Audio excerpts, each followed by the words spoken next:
We were having a wonderful discussion today, and I'm really glad. So I said today, let's get this subject into, presented into our community members as well.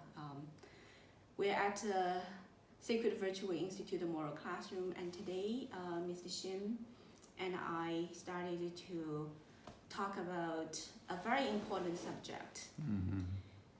Falun Dafa teachings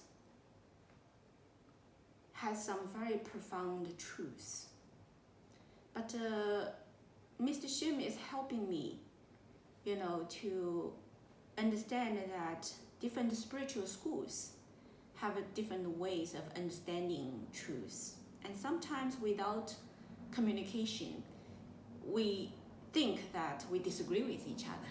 Okay, so that's why I thought it's good for me to make it more clear about the subject of virtue, Mm-hmm. 德, right? Mm-hmm. Most of the time, people think that all the spiritual schools all understand that if you do good things, you will accumulate virtue. And no argument as if different spiritual schools all says that. Do good, accumulate virtue, right? Mm-hmm. Buddhism definitely say that that's the truth, okay? Jesus teaches Christians to do good deeds, right? Accumulate virtue. So, so seems that there is no argument about do good things and then will produce a substance called a virtue, right? Mm. No argument, correct? But Mr. Shim today brings out his question about karma and a virtue relationship. Now, Falun Dafa students believe that when someone suffers, Mm-hmm. that suffering is meaningful. The suffering is a process of eliminating karma, transforming into virtue. And Mr. Shim has problem, correct? Mm-hmm. And I think Christians also basically, Christians definitely believe in that. Do you know why? Because they always say that Jesus died for us. Christians, they say Jesus died for us. Yeah. So Jesus was put onto the cross and suffered terribly. First was humiliated, right? Big time, the Roman soldiers, Mm-hmm. laugh at him, right? And they use the whips to beat him big time. Mm. The body was painful. Mind is suffering from the biggest humiliation, right? Eventually nailed onto the cross and died in front of the people. So Jesus definitely went through terrible sufferings, right? Okay. Right? Okay. So Jesus went through terrible sufferings, and a Christian says why Jesus suffers. There is a purpose of suffering. Jesus has taken the sin of the people who he wants to save. Okay? He shouldered the sins of the people he wants to save. And through his suffering, he washed away the sins of the people he wants to save so that the people could be saved. So Jesus goes through sufferings to eliminate the karma of the people he wants to be saved. So in Christianity, suffering for elimination of karma has been taught as the truth. Don't forget that. Suffering for Christians is considered to be elimination of karma method. No doubt about it. Now, Buddhism teaching, Buddha delivered 4 noble truths. Okay. Noble truth number 1 is about, the very fundamental nature of human being is suffering. Life is suffering. Okay. Second noble truth is about the cause of suffering. Cause of suffering is called karma. Yeah. Okay. Then the third noble truth, how we can exit, right? How we can exit the suffering. That's cultivation practice. So Buddha, throughout the Buddhist teaching, do you know there is a word called 苦行僧? 苦行 means to suffer. The monk who have faith in sufferings called 苦行僧, right? The monk. So definitely suffering to eliminate karma is a fundamental truth for Buddhism as well. If you look at all Western and Eastern spirituality, modern people are not clear-headed about it, but all traditional Chinese culture, ancient Chinese people believe that, like Master Li's recent lecture says, the elders always say, if you are suffering this life, if you are poor and suffering this life, don't complain. Just continue to do good. And then next life, you will have better life. So this really all means that human beings, ancient culture, spiritual teachings of all Eastern and Western all emphasize that suffering has the ability to eliminate karma. But nobody really said so clearly as in Falun Dafa teachings. Falun Dafa teachings, for the first time, we as Falun Dafa students, we learned that, as a matter of fact, when people do good things, right?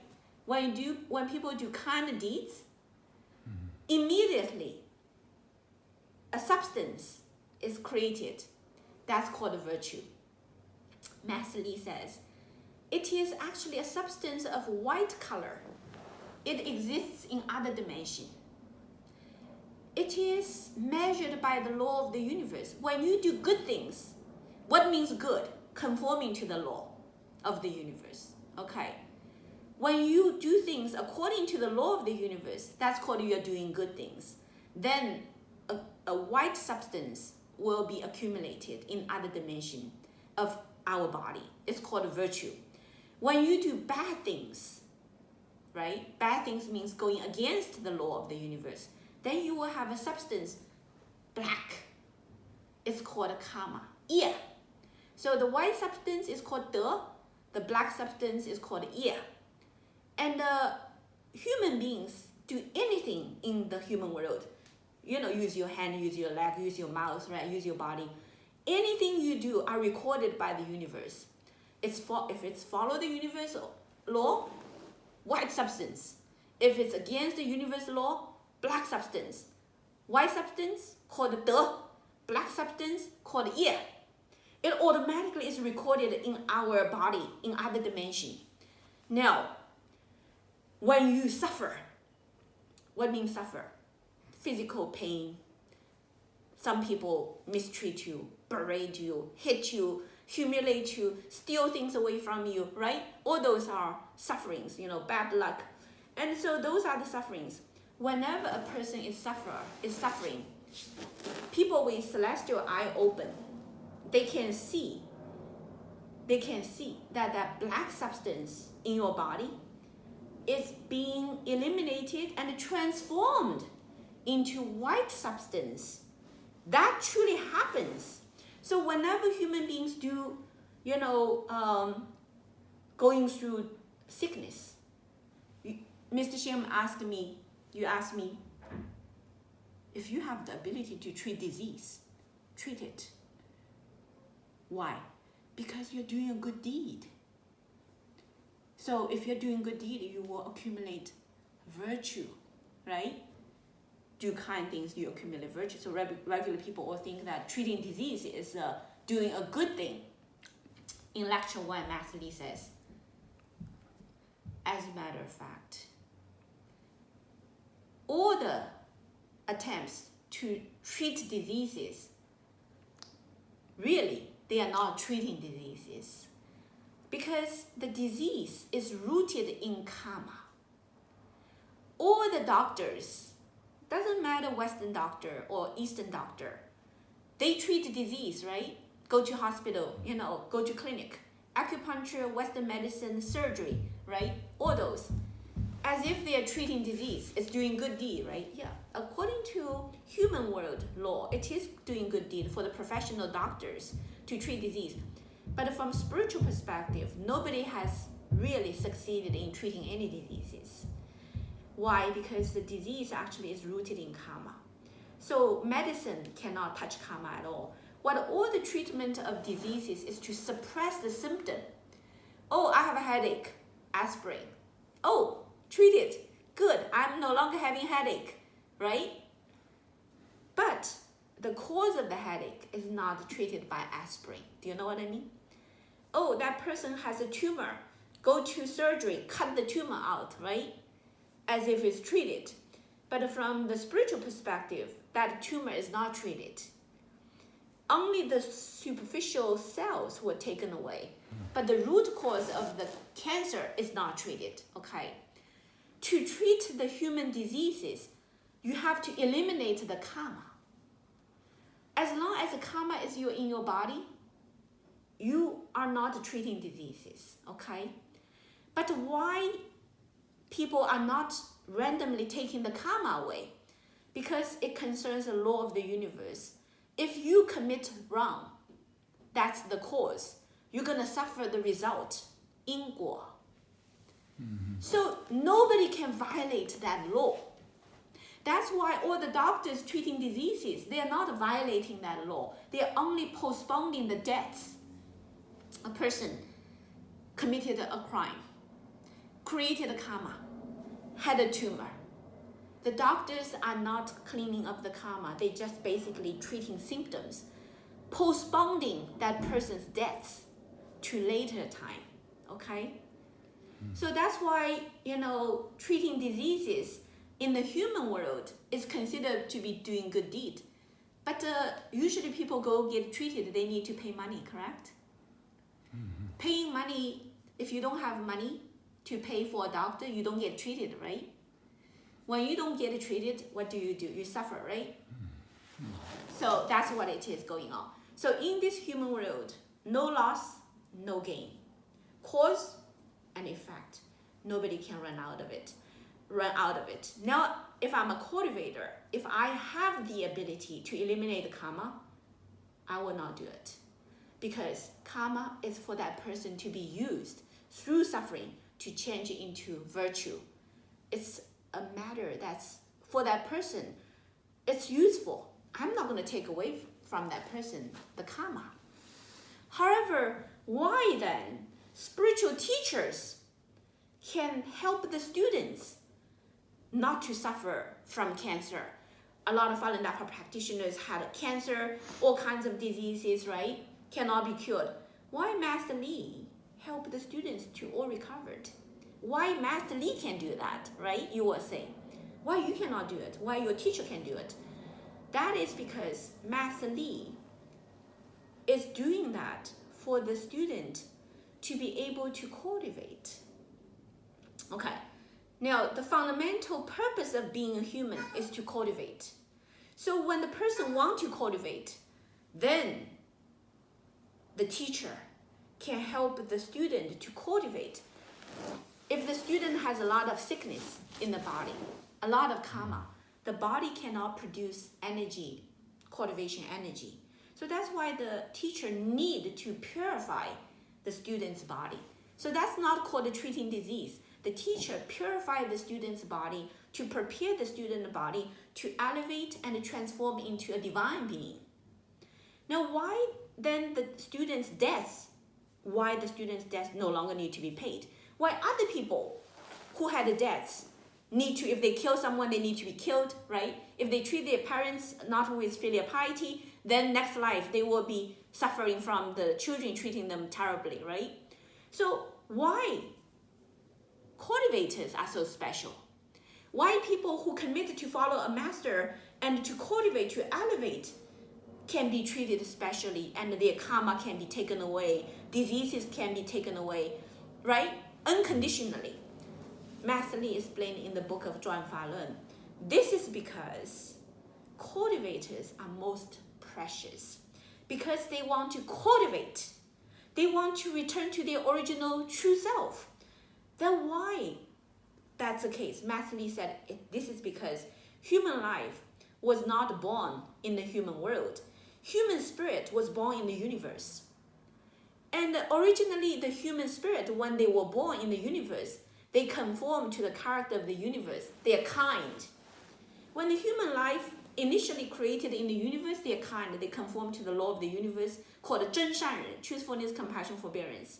However, when there are lives created and forming social interactions, some lives become selfish. They drop. At this level, they become selfish again. They drop. Eventually, they drop to the human level. At the human level, the spirit, according to the great enlightened beings, they're supposed to be destroyed. But great enlightened beings want to give this life, who are about to be destroyed, the chance to be saved. That's why human body is created. Human body is created to host those dropped spirit at the lowest level, to have the last chance to go back to the original home. And in this realm, the human body make the human being lost in delusion, cannot see the truth of the universe, so therefore to made to suffer. And in order to eliminate suffering, human beings need to awaken to the truth and cultivate. When a person is awakened to the truth to cultivate, that's why that person will be helped unconditionally by great spiritual beings. The entire universe, whoever sees a human being want to cultivate, all the enlightened beings want to help this person to cultivate. Okay, that's why this person don't need to suffer the deaths. That person will be helped to be purified and to grow. And when the person returns to the original true self, all the debts that person owed in the human world will be turned into blessings. For example, this person, when he's a human, he killed someone. Mm-hmm. If the person doesn't cultivate, that person must kill him. Even, right? But if the person cultivates, this person who was killed by the person will be given the opportunity to go to this person's heaven, to be a sentient being in his world. So this person definitely don't want to kill him anymore. He is given many times of better reward for the sufferings that he did. That's why all the people who actually suffered due to that person's wrongdoings will allow this person to cultivate. When this person cultivated and succeeded in cultivation, all the debts will turn into blessings for the people who he owes to. That is the reason that a cultivator is most precious and no longer need to go through the karmic retribution. 相克, 相生相克, right? Mutual, generation, mutual repression. When a person is a cultivator, he's out from the cycle of mutual inhibition. That's the reason, okay?